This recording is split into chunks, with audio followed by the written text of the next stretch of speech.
Now at 5, the Kansas State Fire Marshal announces the death of another victim in a Chanute apartment fire, as well as the cause of the fire. Plus, the latest on efforts to preserve Ottawa County's historic Ribbon Road, and a judge officially sets a trial date for former President Donald Trump's hush money case. I'm Nicole Skanga in Washington with what the GOP frontrunner is saying and a break for him in his civil fraud case. The 4 states' most watched news starts now. The Kansas State Fire Marshal says a second person has died from last week's apartment fire in Chanute. This is KOAM News at 5. I'm Tanya Bach. Officials say 90-year-old Joe Haymaker died from severe injuries in the hospital on Saturday. Haymaker is the second victim of Thursday's Cornerstone Apartments fire. The first is 22-year-old Kaylin Jones, who was found dead at the scene. 7 other residents of the building were injured but have since been released from the hospital. The fire marshal also determined the cause of the fire to be accidental, saying it started due to carelessly discarded smoking materials on a balcony. Joplin police investigate a deadly shooting they say started with a reported disturbance. It happened just before 10 this morning at Hillbilly Pumping at 1845 Pump Lane. Authorities say someone reported a disturbance, and when officers arrived, they found 37-year-old Travis Wyrick of Joplin dead on the property. No arrests have been made in the case, but police say there is no threat to the public. Well, Chief Meteorologist Doug Heddy joins us now.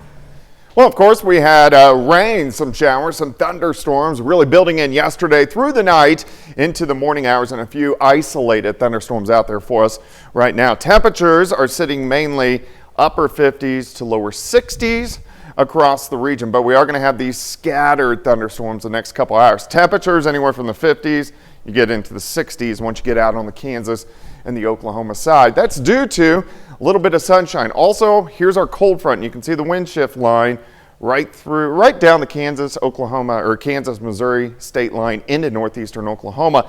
And along that front, we've had a few isolated little guys trying to pop up. So a random thunderstorm or two through the evening hours we definitely can't rule out. Turning much colder behind this front. We're going to talk about that here in just a bit. All right, thanks, Doug. Ribbon Road in Ottawa County is some of the only original road left on Route 66. But a proposal to repair the 3-mile stretch of the historic highway is raising concern. The current proposal calls for milling and repaving the original road.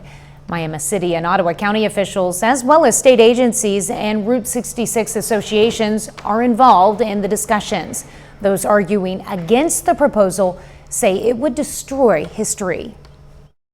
Because there is so much going on right now with emails, with phone calls, and a lot of people are getting these.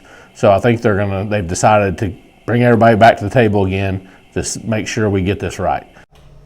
Miami officials say they have another meeting scheduled to discuss the future of Ribbon Road.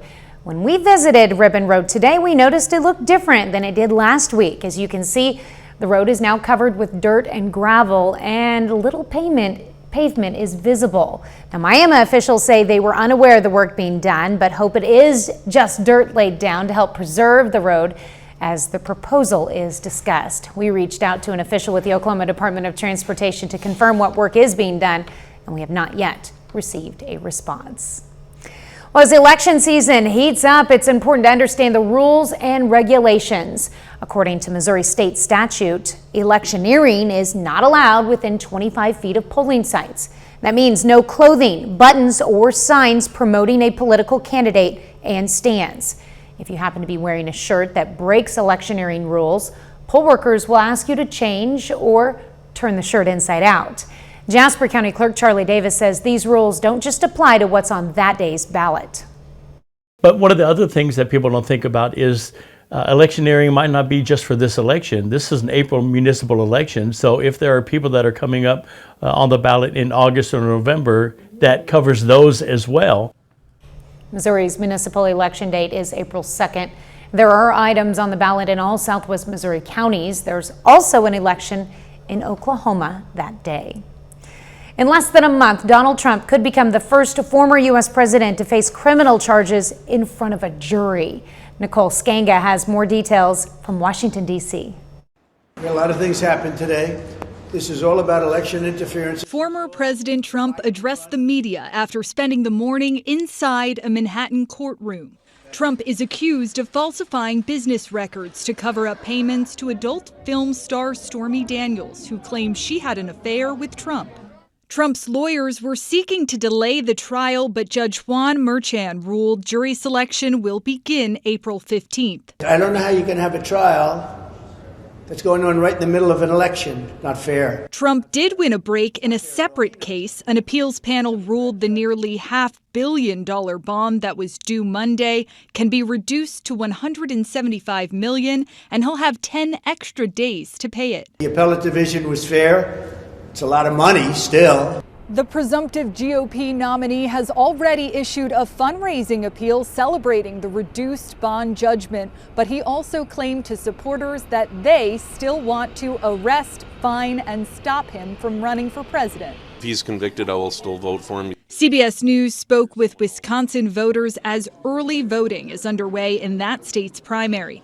Many are looking at the likely November rematch between Trump and President Biden and don't like their choices. If it's just between them two, I would pick Trump. But yeah, no, absolutely, I'm concerned about it.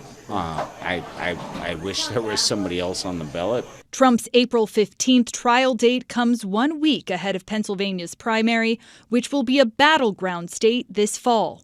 Nicole Skanga, CBS News, Washington. Trial dates are still pending in the 3 other criminal cases former President Trump is facing, including one in the state of Georgia and 2 federal cases. Well, still ahead, trying to battle a shortage. It's a growing trend in healthcare. I'm Natalie Brand with a look at how virtual nursing is helping to reduce burnout.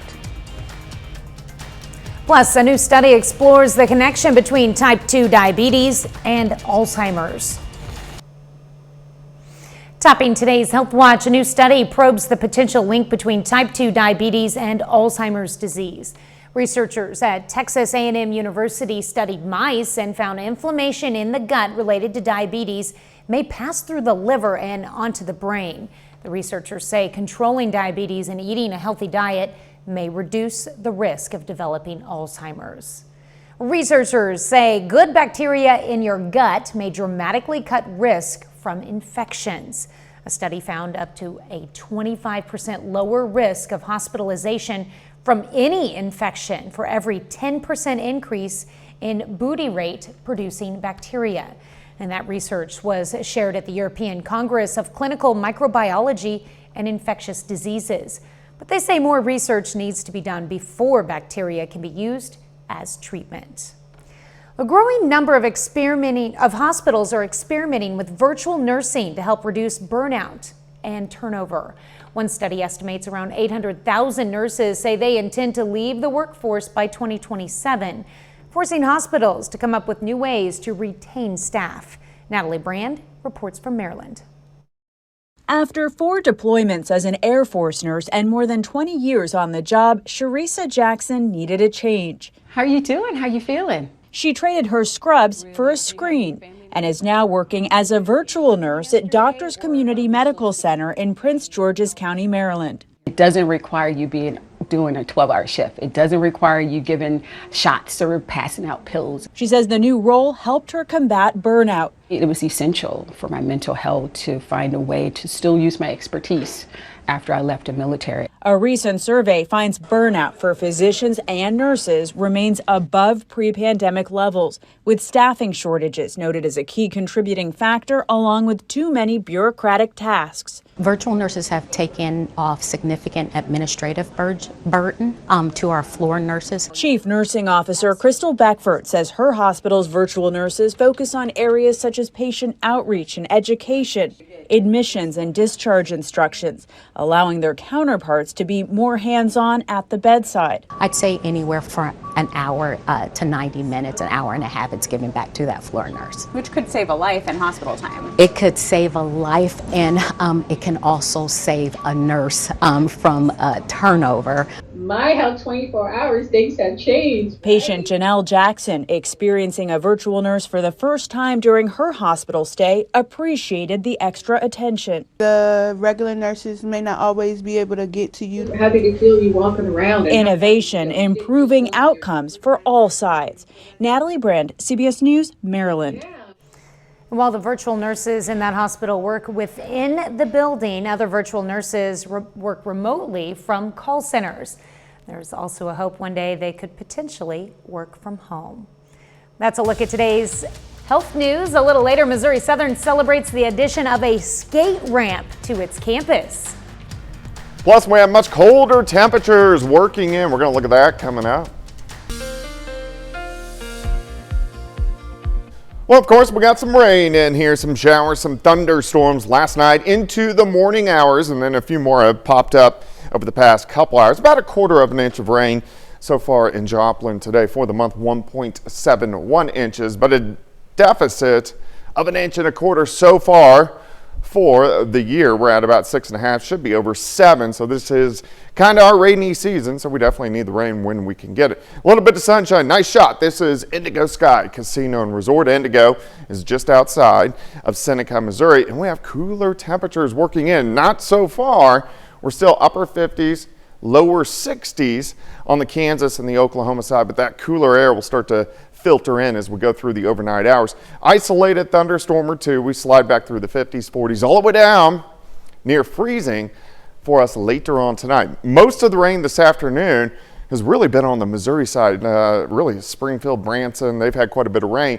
With the cold front, we're getting a few isolated little guys trying to pop up. Again, not a big deal, but just a few random little thunderstorms we'll try to get going. Here's the front. You can see it all the way down through eastern parts of Oklahoma, and then you got snow back through central and western Kansas into parts of Nebraska. And look at this colder air. So Wichita's down to 36, 28 in Dodge City, 25 North Platte, 20 in Rapid City. So all that cooler air is going to be working in as we go through the next couple days. Plus the winds are going to pick up the front right along the Kansas Missouri state line, so you can see a westerly wind, and those winds are going to be gusting up there tonight, 25 upwards to 30 miles per hour, but they'll start to calm down a little bit as we get into Tuesday afternoon. But with the cooler temperatures and the wind, that means a wind chill factor is going to feel like 20, 21, 22 degrees by the time we get into tomorrow morning. All right, let's work through time. Any isolated showers we do see pop up, gone by 9 or 10 p.m., mostly cloudy skies tonight, dropping back lower 30s for overnight lows. Mostly cloudy skies for us tomorrow, only up to near 40 by noon, and then high temps only at about 46, 47, 48 degrees. So well below where we should be for this time of the year. Look at this. Tomorrow night, we clear out. We drop back upper 20, so a hard freeze across the region for Wednesday morning. And then Wednesday afternoon, a little bit better as we get into the mid-50s. We may get a random sprinkle or two Wednesday evening into Wednesday night, but most of you will end up staying on the dry side. Day planner for you Tuesday, 34 in the morning, 39 by noon. High temp only 47 degrees, but it does get better late this week. Look at this, Thursday, back into the 60s. By Friday, we go into the 70s. We stay into the 70s as we head into the holiday weekend. We are going to have some chances for some showers over the weekend, but doesn't look like a huge deal right now. All right, 47 tomorrow, 55 Wednesday, 64 Thursday, 74 on Friday, upper 70s to near 80 through the weekend, then we cool back down next week. At least we're not getting snow right now. It's true. Yeah, my family Western on Western is, Kansas. yeah. Yep. No fun. I don't want that. All right, thanks, Doug. Well, you might see a lot more skateboards at Missouri Southern. The university today hosted a first drop-in to celebrate the new on-campus skate ramp. MSSU alumnus Nathan Bemo founded the American Ramp Company and wanted to give back to his alma mater, so his company built the ramp. Great fit for him to support the university as part of our campaign to donate a skate ramp, and it is a tremendous addition to the campus, adds a lot of life to the campus, and we're just so appreciative. The ramp is located by McCormick Residence Hall.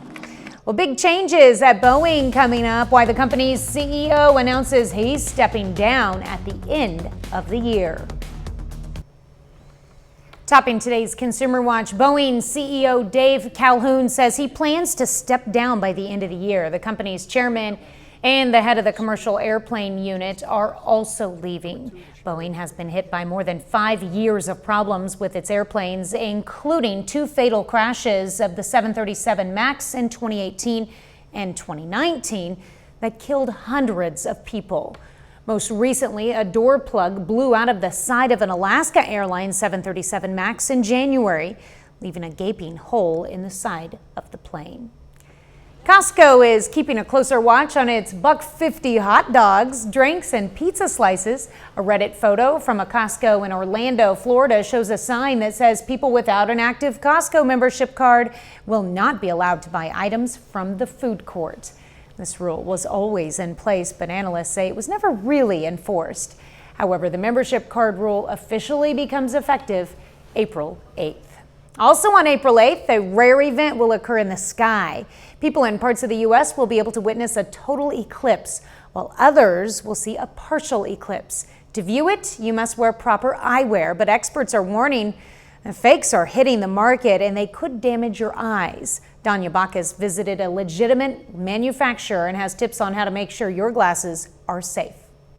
And then Chloe's putting together our pillow box product. It's a busy time at Rainbow Symphony in Los Angeles. Mark Margolis' company is shipping out glasses for the solar eclipse. That's a couple of weeks away, but he's been making glasses for 2 years. How many glasses have you produced over, the last 2 years? 2 years. Really tens of millions of pairs. Yeah. His glasses are made in the U.S., come with an ISO seal, and are certified with the number 12312-2. However, experts are warning that foreign companies are making fakes. The American Astronomical Society says 1 or more unidentified factories in China are now producing counterfeit eclipse glasses. This counterfeit pair looks very similar to the real thing, and on the inside it even has the correct number in the name of a legitimate American manufacturer. We know that there are counterfeits, which may or may not be safe, and we know that there are fakes, which I define as being unsafe. So how do you know if your glasses are safe? NASA offers this advice. Take your eclipse glasses and find a bright light, like a lamp or a flashlight. Hold your eclipse glasses up to the light and look through them. The light will appear extremely dim or not appear at all when looking through the glasses. Eclipse glasses are at least 1,000 times darker than the very darkest ordinary sunglasses. On its website, the American Astronomical Society lists authorized dealers that sell safe glasses. We've been working long hours during the week and then also on weekends. Margolis says supplies are going quickly, so shoppers might want to buy soon before the glasses, like the sun, disappear. Done. Well, final check of the forecast is next.